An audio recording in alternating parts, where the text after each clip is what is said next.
Sai Satcharita, Chapter 14. Ratanji Wadia of Nanded, Saint Mauli Sahib, Dakshina. In the last chapter, we described how Baba's word and grace cured many incurable diseases. Now, we shall describe how Baba blessed Mr. Ratanji Wadia and gave him an issue. The life of the saint is naturally sweet. His various doings, eating, walking, and his natural sayings are also sweet. His life is bliss incarnate. Sai gave bliss to his devotees as a means of remembrance. He gave them various stories of duty and action which ultimately led them to true religion. His object may be that people should live happily in this world, but they should be ever cautious and achieve the object of their life, that is self-realization. We get human body as a result of merits and past births, and it is worthwhile that, with its aid, we should attain devotion and liberation in this life. So, we should never be lazy but always be on the alert to gain our goal of life. If you hear the Leelas, stories of Sai daily, you will always see him. Day and night you will remember him in your mind. When you assimilate Sai in this way, your mind will lose its fickleness, and if we go on in this manner, it will finally be merged in pure consciousness. Ratanji of Nanded. Now let us come to the main story of this chapter. In Nanded, in the Nizam state, there lived a Pasi milk contractor and trader by name Ratanji Shapurji Wadia. He had amassed a large amount of money and had acquired fields and lands. He had cattle, horses and conveyance and was very prosperous. In all outward appearances, he looked very happy and contented, but inwardly he was not so. Providential dispensation is such that no one in this world is completely happy, and rich Ratanji was no exception to this. He was liberal and charitable, gave food and clothing to the poor, and helped all in various ways. The people took him to be a good and happy man, but Ratanji thought himself miserable as he had no issue, male or female, for a long time. Just as Kirtan, singing glories of the Lord, without love or devotion, song, without rhythmical accompaniments, Brahmin without the sacred thread, proficiency in all arts without common sense, pilgrimage without repentance, and ornamentation without a necklace are futile and useless. So is a householder without an issue. Ratanji always brooded on this matter and said in his mind, would God be ever pleased to grant me a son? He thus looked morose and did not relish his food. Day and night he was enveloped with anxiety as to whether he would ever be blessed with a son. He had great regard for Dasganu Maharaj. He saw him and opened his heart before him. Dasganu advised him to go to Shirdi, take Baba's darshan, fall at his feet, and seek his blessing and pray for an issue. Ratanji liked the idea and decided to go to Shirdi. After some days, he went to Shirdi, took Baba's darshan and fell at his feet. Then opening a basket, he took out a beautiful garland of flowers and placed it around Baba's neck and offered him a basket of fruits. With reverence, he then sat near Baba and prayed to him, saying, many persons who find themselves in difficult situations come to you, and you relieve them immediately. Hearing this, I have anxiously sought your feet. Please do not disappoint me. Sai Baba then asked him for dakshina of rupees 5, which Ratanji intended to give, but added that he had already received rupees 314 from him and that he should pay the balance only. Hearing this, Ratanji was rather puzzled. He could not make out as to what Baba meant. That was the first time he thought that he had come to Shirdi, and how was it that Baba said that he had earlier got rupees 314 from him? He could not solve the riddle, but he sat at Baba's feet and gave the balance of the dakshina asked for, explained to Baba fully as to why he came and sought his help, and prayed that Baba should bless him with a son. Baba was moved and told him not to worry, and that thence onward his bad days had ended. He then gave him Udi, placed his hand on his head and blessed him, saying that Allah, God, would satisfy his heart's desire. Then, after taking Baba's leave, Ratanji returned to Nanded and told Dasganu everything that took place at Shirdi. He said that everything went on well there, but he got Baba's darshan and blessing with prasad, but there was one thing which he could not understand. Baba said to him that he had got rupees 314 before. Please explain as to what Baba meant by this remark. He said to Dasganu, I never went to Shirdi before, and how could I give him the sum to which Baba referred? To Dasganu too, it was a puzzle, and he thought much over it for a long time. Sometime afterwards, it struck him that Ratanji had received it some days ago, a Mohammedan saint by name Mauli Sahib in his house, and had spent some money for his reception. This Mauli Sahib was a well-known saint of Nanded and worked as a porter. When Ratanji decided to go to Shirdi, this Mauli Sahib turned up at Ratanji's house. Ratanji knew him and loved him, so he gave a small party in his honor. Dasganu got from Ratanji the memo of expenses of this reception, and everybody was wonderstruck to see that the expenses amounted to exactly rupees 314,000, nothing more, nothing less. They all came to know that Baba was omniscient, that though he lived in Shirdi, he knew what happened outside, far away from Shirdi. In fact, he knew past, present, and future and could identify himself with anybody. In this particular instance, how could he know the reception given to the Mauli Sahib and the amount spent thereon unless he could identify himself with him and be one with him?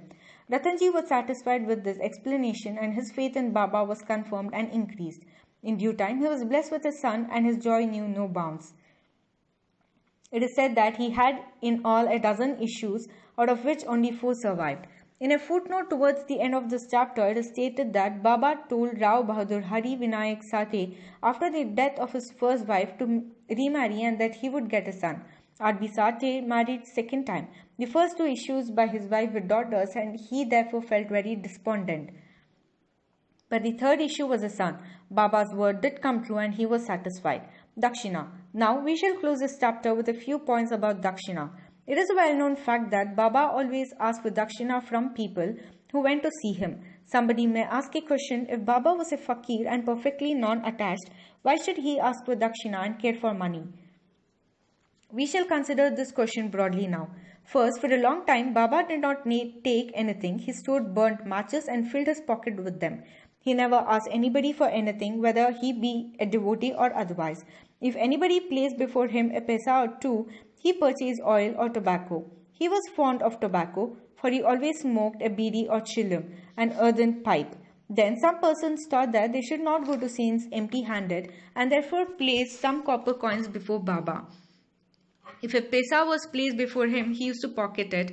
If it was a 2 paisa coin, it was returned immediately. Then after Baba's fame had spread far and wide, people began to flock in numbers, and Baba began to ask Dakshina from them.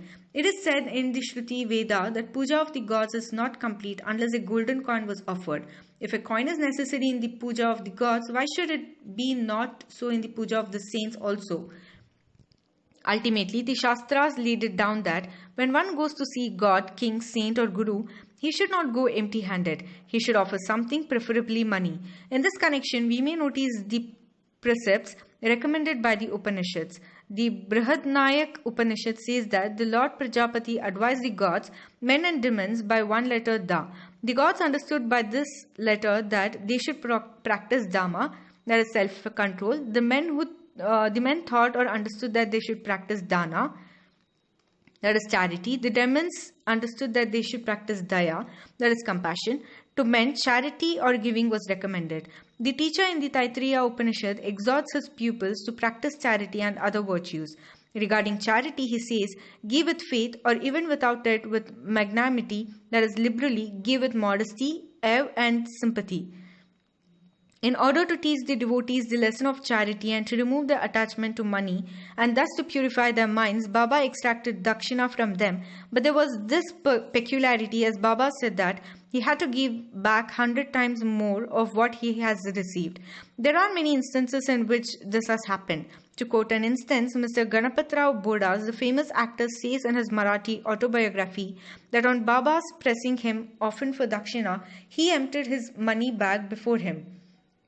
The result of this was, Mr. Bodas says, that in later life he never lacked money as it came to him abundantly. There were also secondary meanings of Dakshina in many cases in which Baba did not want any pecuniary amount. To quote 2 instances, 1. Baba asked rupees 15 as Dakshina from Professor G.G. Narke, who replied that he did not have money. Then Baba said, I know you have no money, but you are reading Yoga Vasishta. Give me Dakshina from that. Giving Dakshina in this case meant deriving lessons from the book and lodging them in the heart where Baba resides. 2. In the second case, Baba asked a certain lady, Mrs. R.A. Tharkar, to give rupees 6 as Dakshina. The lady felt pained as she had nothing to give. Then her husband explained to her that Baba wanted 6 inner enemies, lust, anger, avarice, etc. to be surrendered to him. Baba agreed with this explanation. It is to be noted that Baba collected a lot of money by Dakshina. He would distribute the whole amount the same day, and the next morning he would become a poor fakir as usual. When Baba took his Mahasamadhi, even after receiving thousands and thousands of rupees as Dakshina for about 10 years, he had only a few rupees in his possession. In short, Baba's main object in taking Dakshina from his devotees was to teach them the lessons of renunciation and purification.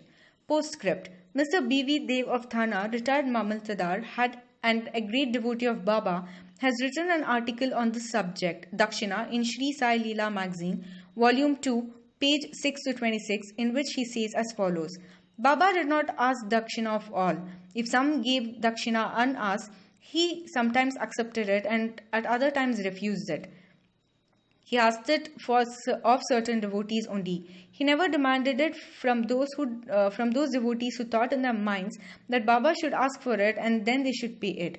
If anybody offered it against his wish, he never touched it, and if he kept it there, he asked him to take it away. He asked for small or big amounts from devotees according to their wish, devotion, and convenience. He asked it even of women and children. He never asked of all the rich for it, nor of all the poor.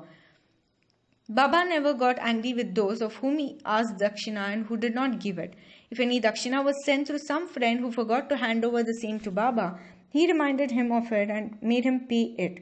On some occasions, Baba used to return some sum from the amount tendered as Dakshina and ask the donor to guard it or keep it in his shrine for worship.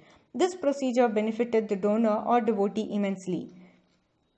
If anybody offered more than he originally intended to give, he returned the extra amount. Sometimes he asked of some more dakshina than what they originally intended to give, and if they had no money, asked them to beg or borrow from others. Of some, he demanded dakshina 3 or 4 times a day. Out of the amount collected as dakshina, Baba spent very little for his own sake, that is, buying chilam, smoking pipe, and fuel for his duni, secret fire, and all the rest he distributed as charity in varying proportions to various persons. All the paraphernalia of the Shirdi Sansthan was brought up by various rich devotees at the instance and suggestion of Radha Krishna Mai. Baba always used to get wild and scolded those who brought any costly and rich articles.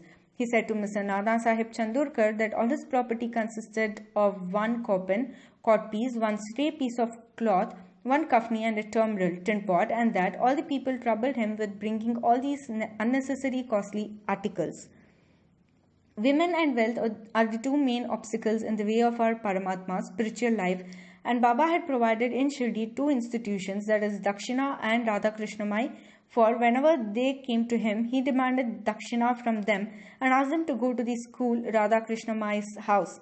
If they stood these 2 tests well, that is, if they showed that they were free from the attachment for women and wealth, their progress in spirituality was rapid and assured by Baba's grace and blessings.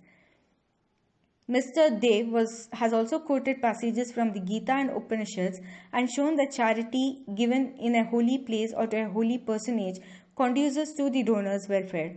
What is more holy than Shirdi and its preceding deity Sai Baba? Bow to Sri Sai, peace be to all.